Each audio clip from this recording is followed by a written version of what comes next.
दादा मला सांगा तुमच्या हत्येचा कट आणि जीवे मारण्याची धमकी देणाऱ्या 2 जणांना जालना पोलिसांनी ताब्यात घेतलेलं आहे. त्यांची चौकशी सुरू आहे आणि या चौकशीमध्ये गंभीर प्रकारचे खुलासे समोर येताना दिसतात. नेमकं झालेलं काय आहे? कशामुळे तुमच्या हत्येची ही सुपारी देण्यात आल्याची नेमकी माहिती तुम्हाला मिळालेली? त्याच्यात काय गंभीर खुलासे झाले आहेत काय मला माहित नाहीये. ते तपासाचा आणि चौकशीचा भाग आहे.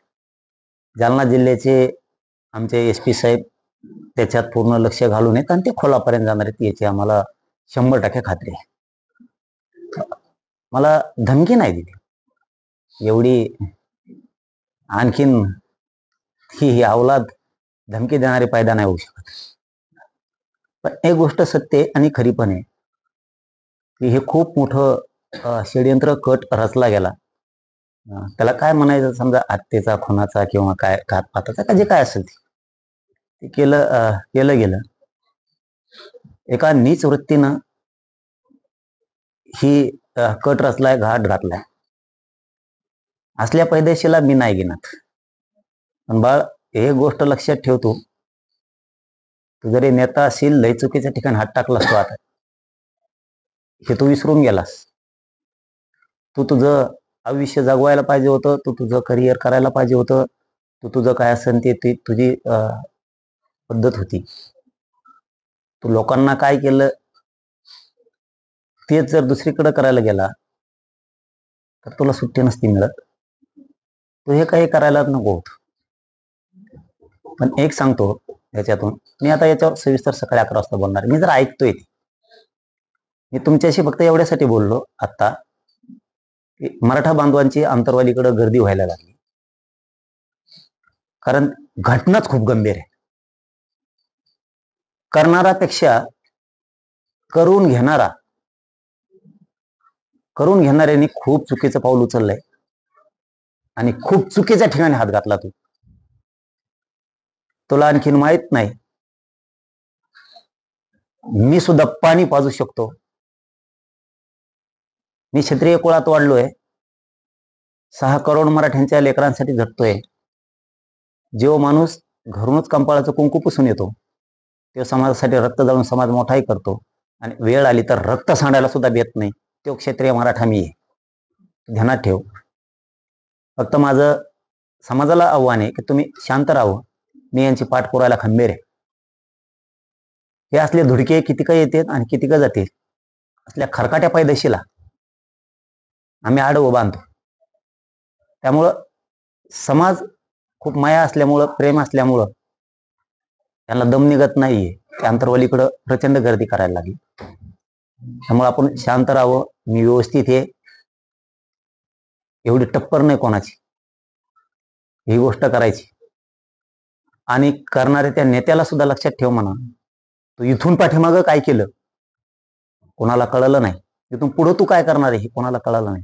तो ह्या आयुष्यातली ही पहिली वेळ असेल की तू करायच्या अगोदर तुझं सगळं नेटवर्क, तो टोळी काय जे असेल ते गँगवार फांगवार काय असेल त्याला आम्ही भेदलंय. आणि करण्याच्या अगोदर आम्हाला माहिती झाली. याचा अर्थ तू समजून घे, आमचे सुद्धा हात खूप लांब आहेत, आम्ही कच्चे नाही. आणि याच्यावरती फडणवीस साहेब गांभीर्याने लक्ष ठेवतील. कसल्या कामात आदेश देतात फडणवीस साहेब, कसल्या चौकशा, आता याच्या सुद्धा गांभीर्याने लक्ष घालून आदेश देतील. हा जो करून घेणारा नेता आहे याचा आता शेवट करतील फडणवीस साहेब, ही सुद्धा खात्री आहे. बघूयात आता पुढे काय काय होतं. तुमच्या हत्येसाठी ताब्यात घेतलेले आहे, यामध्ये तुमचा सुद्धा एक जुना सहकारी आहे. काय नेमकं कारण आहे की तुमचा सहकारीच तुमच्या विरोधात जातो आणि अशा प्रकारचं कृत्य तो करू शकतो? मला बाकीचं काही माहित नाही. मला फक्त एवढंच माहिती आहे, करून घेणारा आणि त्याच्याबद्दलची भूमिका उद्या काय असल नसल आता ते सगळं पोलीस बघतील. ही खूप मोठी साखळी आहे, लहान नाही आहे. तुम्हाला वाटतं इतकं साधन आहे, गंभीर प्रकाराने नाही. खूप मोठा डाव आणि कट आहे. हे काय 1-2 असं नाही, ही खूप मोठी साखळी आहे. त्यांचं कामच आहे, एखादा जर शरण नाही आला तर त्याला बदनाम करायचं. मग बदनाम करण्यासाठी कोणाला पत्रकार परिषदा घ्यायला लावा, कोणाला खोटे व्हिडिओ बनवायला लावा, कोणाला खोट्या त्या रेकॉर्डिंग तयार करायला लावा, ते टाक. पण स्वच्छ मनानं सच्च्या मराठा समाजासाठी काम केलं मी, प्रामाणिक केलं. म्हणून आता हे काहीतरी डाग लावायचा हे कोटाने करायचे, पण हे कधीच यशस्वी होऊ देणार बी नाही. आणि हे नियतीला मान्य पण नाही की तुम्ही चांगलं काम करणाऱ्याला अशा स्वरूपाचं बदनाम कराल. समाज माझा एवढा येडा नाही की तुम्ही खोटे नाटे आरोप करणार किंवा खोटं नाटं ही करणार. यांना काही सापडणार नाही, ते तसलं ते काही सापडणार बाकीचं. मग शेवटी ते काय म्हणतात ना, खून, घातपात, हत्या, काय म्हणते त्याला, याच्यावर आले. आंतरवालीमध्ये 9 ते 10 उपोषणं झाली आणि या दरम्यान तुमच्या ज्या पत्रकार परिषदा झाल्या, विविध ठिकाणी भाषणं झाली, त्यामध्ये तुम्ही असे पण आरोप केलेले आहेत की माझ्या जीवाला धोका आहे, कट रचला जाऊ शकतो आणि अशाच प्रकारचा एक कट आता हा उघडकीस आलेला आहे. यातून काही सांगायचं आहे का तुम्हाला? ते अगोदर जे तुम्ही बोललात ते आता कुठं खरं होताना दिसतंय असं? मला दादा माहिती मिळते कोणत्या ना कोणत्या विभागात, सरकारच्या म्हणतो मी, प्रशासनाच्या आणि शासनाच्या कोणी ना कोणीतरी असतो की ज्याला वाटतं नाही गरीबाच्या लेकरासाठी लढतोय, माहिती मिळाल्यावर सांग. कोणत्या नेत्यापाशी कोणी असतं, किंवा काही करायला लागला तर तिथल्याला वाटतं नाही गरीबाच्या लेकरासाठी करतोय. आपल्याला जर अमुक गोष्ट कळाली ती सांगायची. गावात असो, शहरात असो, किंवा कुठल्याही विभागात असो, तिथं थोडं झालं की ते लोक मला सांगतात. इथून मागचे माहीत झालं, मी मीडियात बोललो की ते लगेच मागं सरकारले. आता हे असं शिजून ठेवलंय खूप. पण आता हे सगळेच येणार आहेत, यांना सुट्टी नाही. आता सुरुवात झाली, आता सुट्टी नाही. ते सगळेच यायला लागले आता हळूहळू. करायला गेले उलशकासाठी, पैशा पाण्याच्या आशासाठी करायला गेले. त्यांना काय माहित इतकं ही होईल म्हणून. असे बरेच आहेत. आमच्या ह्यो कार्यकर्ता फोड, त्यो फोड, ह्या नेत्याच्या बाजूने पत्रकार परिषद घे, याच्या गाडीत हिंड, तिकडं भाषण कर, किंवा असे काही रचो. आता त्यांचे डोळे उघडते. आपण आपलं संसार, आपण आपलं कष्ट करावं, आपण आपली सुखाने भाकर खावा. कोणत्या नेत्याचं ऐकून आपण उगाच जरांगे पाटलावरती आरोप करत बसायचं किंवा त्यांचं काही नसताना द्यायचं आणि हे आपल्या अंगलोट येतं तर आपला संसार बर्बाद होतोय. आता इथून पुढे जे आहेत ना, त्यांचे डोळे उघडणार आहेत बघा. आता हे ज्या गोळा केलेल्या टीम आहेत राजकीय नेत्यांनी, त्या सगळ्या उद्ध्वस्त होणार नाही, त्या सगळ्या जेलात चढणार आहेत. आता नसता त्यांनी शानं व्हावं, आपली सुखाची भाकर, सुखाचा संसार मोठा करावा आणि आपण आपलं काम करावं. ह्या भानगडीत त्यांनी पडू नये. माझा सल्ला आहे त्यांना की तुम्ही त्यांच्या आमिषापोटी 10-5 रुपयासाठी जर काही करायला जाताल तर आयुष्याला मुक्ताल आयुष्यभर जेलमध्ये सोडून राहावं लागणार आहे. त्याच्यापेक्षा तुम्ही उगाच त्यांच्या नादी लागून पुढच्या टोळ्या टीमा जमलेल्या सुधरायला चान्स आहे, सुधरा, माया वाटावर येऊ नका. 2.5 कोटी रुपयाची किंमत देखील माहिती आहे, लय मोठी. मी त्याच रेकॉर्डिंग ऐकतोय, ते सगळं ऐकतो. म्हणून मी आज काही बोलणार नाही. मी उद्या सकाळी 11 वाजता सगळं मांडतो, नावानिशी मांडतो. फक्त एकच म्हणणं आहे आमचं, गृह मंत्रालयानं म्हणजेच फडणवीस साहेबांना याच्यात आता बारकाईने लक्ष घालणं गरजेचं आहे.